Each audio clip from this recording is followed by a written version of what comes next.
So for today's video, magbabasa tayo ng mga comment or mga saloobin ng mga kapwa natin seller about doon sa video na in-upload natin nung nakaraan lang. About nga doon sa issue na puro delay na yung ating disbursement. Ito, babasahin natin mga ma'am sir isa-isa. Actually, ang dami nga nag-comment sa video natin na yun. Talagang ramdam ko yung saloobin ng mga kapwa natin seller na nag-aantay talaga na umaasa na mababalik yung pera nila, yung mga pending withdrawals nila. So, ganito na lang mga ma'am sir. Basahin ko from the top. Ayan. Kasi nga, ang daming mga nag-comment sa atin dito. So, ito sabi ni Ma'am Jennifer, no? Sa palagay ko, madam, kailangan din natin ng tulong ni Sir Rafi Tulfo. Malaman ang real reason or answer ng SEC. At matulungan tayo din ng SEC na ibalik ni Sitaw ang pera ng mga sellers. O, kita nyo, di ba? Kasi nararamdaman nila na parang habang tumatagal, lalong lumalabo na talaga. Labo-labo na kay Sitaw. Sabi naman ito ni Experner, salamat sa pag-share ng updates ma'am kay Sitaw. Naniniwala pa rin ako na mababalik lahat ng pera natin, mga sellers. So ayan, sana nga po sir, marami talagang umaasa na sana maibalik kasi na syempre, hindi naman biro yung perang inilagay ng mga seller dito kay Sitaw. So, sabi naman nito ng user yung nakalagay na ano niya. Ganito gawin natin. Sama-sama tayo mag-complain ng kaso. Pag di pa din nila tuparin para i-hold ng SEC lahat ng asset nila at bank account nila. So, pwede no? Kasi baka nga inaantay na lang din niya kasi nilang bumalik yung pera nila. Diba, unti-unti bago sila tatakbo. So, wag naman sana. Sabi naman ni Ma'am MC, ayan, malabo na po talaga makabalik ang ating mga puhunan. So, pinapaasa na lang tayo katulad ng pagpapaasa nila sa revocation sa SEC na sabi nila, wait nyo lang, tayo, maayos daw yon, pero ang nangyari wali. Mangyari naman, ayoko nang umasa dyan. Malabo pa sa kapihan. Ayan, hopeless na talaga to si Ma'am MC. Kasi nga, may point yung sinabi niya. Kasi nung time na nag-i-inquire tayo kay Sitaw, nag-i-inquire tayo sa customer service ni Sitaw.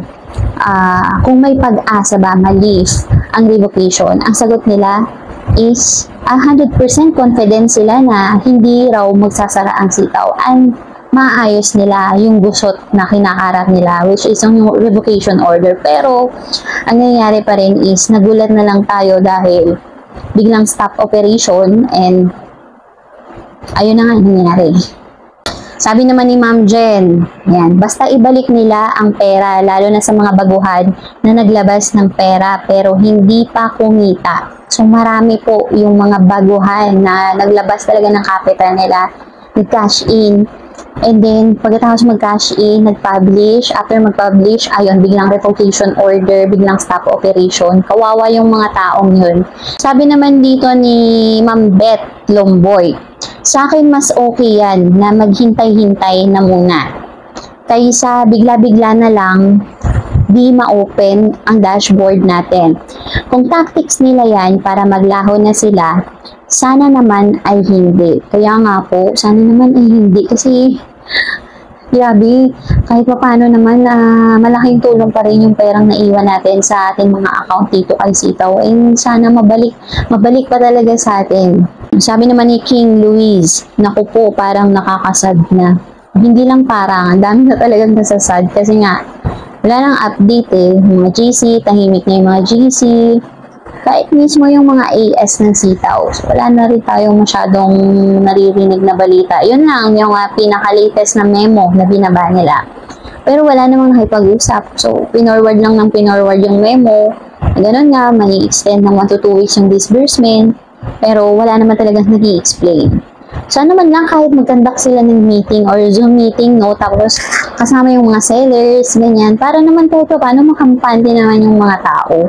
Hindi yung ganito na parang tinataguan lang tayo ng mga taga-sitaw.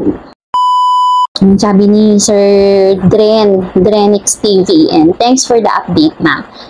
Sabi naman ni Ma'am Carmen, nako madam, kawawa naman tayo kung gagamit sila ng delaying tactics para takaasan tayo. Yes po, kawawa talaga tayo, ma'am. And kawawa talaga yung, lalo na yung mga pinang-utang lang tapos nilagay pangpuhunan dito kay sitaw.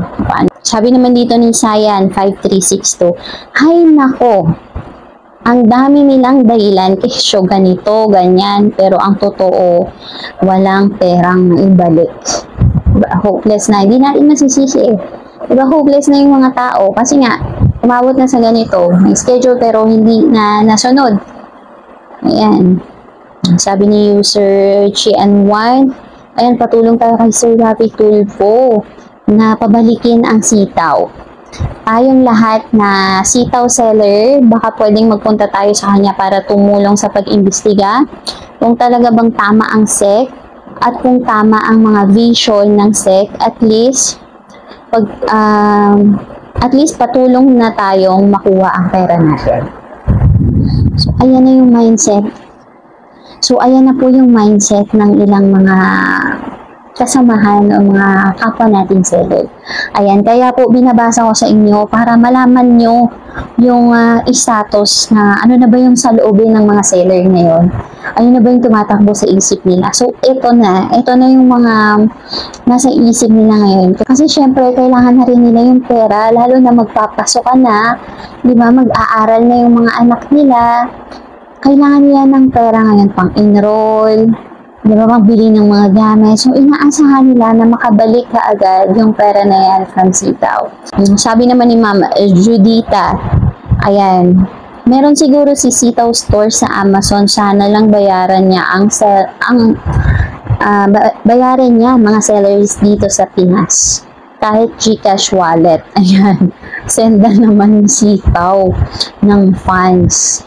Yan. Shout out Sitaw, no? Kung meron pa ba siya, meron pa mga tao kay Sitaw. Kung napapanood nyo to, ayan, sana naman marinig ninyo yung saloobin ni Ma'am Judita.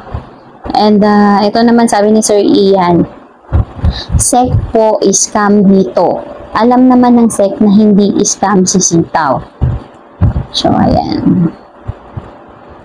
Sabi naman ni Ma'am Nilmira, nasa batch 2 yung date ng withdrawal ko, pero wala po. O, diba? Sabi naman dito, nabayaran siguro si SEC, madam. We don't know, di ba? Mahirap mag-conclude. Actually, kasi yung kung ano man yung nasa pagitan ni Sitaw and ng SEC, ano ba talaga yung totoong nangyari. So, sila lang kasi talaga ang nakakaalam. Okay, ayoko nang banggitin dito yung ibang mga comments na yung mga bad words kasi baka mapalo tayo ni YT. Ayan. O, sabi naman dito ng isa, parang pinaikot lang tayo ng Sitaw para walang magreklamo. Kaya nga, no, sana naman hindi kasi syempre ang dami pa rin umaasa sa atin na maibalik yung mga disbursement natin. Pero guys, alam nyo, ang hirap kasi na umasa, di ba? Well, okay lang doon na kahit papaano umaasa tayo, pero at the same time, unti-unti na natin ihanda yung sarili natin sa mga pwedeng mangyari. Di ba? Kailangan i-prepare na natin yung sarili natin sa mga worst na scenario na mangyayari. Hindi naman ni Ma'am Bato, Sir Alan. Ayan, Sir Alan, unfair po yung binabantayan o iniipit ng bangko o AMLA ang pera na galing sa Sitaw para sa mga sellers. Ayan, unang-una, saan ba dumaan ang pera papunta sa Sitaw? Diba sa kanila rin ng mga bangko? Tapos ngayon, na ibabalik na sa atin ang pera, refuse na ang nangyayari. Oh? Bakit naman nila pinipigilan maibalik sa atin ang pera nating mga sellers?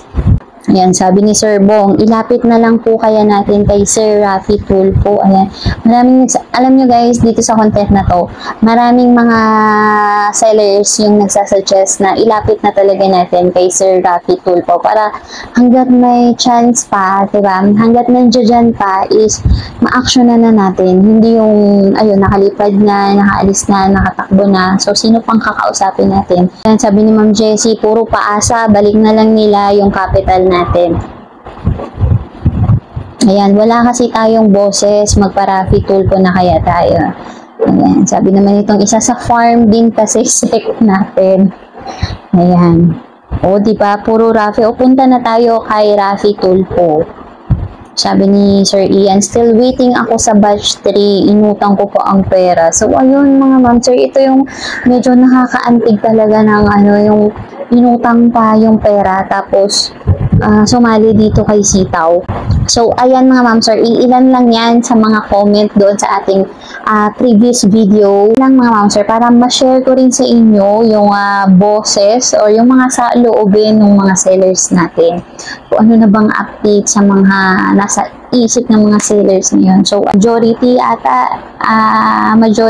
is sinasuggest is if kailangan na natin idulog to sa Rafi Tulfo or sa mga abogado para ma-action na kaagad at hindi pa dumating sa punto na wala na tayong mapapala. So, ayun na mga ma'am sir, sana nakatulong sa inyo yung update na to, ng video na to. And if you think na nakatulong, please like and subscribe. And hit nyo na rin po ang ating notification bell para lagi po kayong updated sa aking mga bagong video. So, yun lang mga ma'am sir. Have a nice day. Thank you for watching and see you on my next video. Bye po!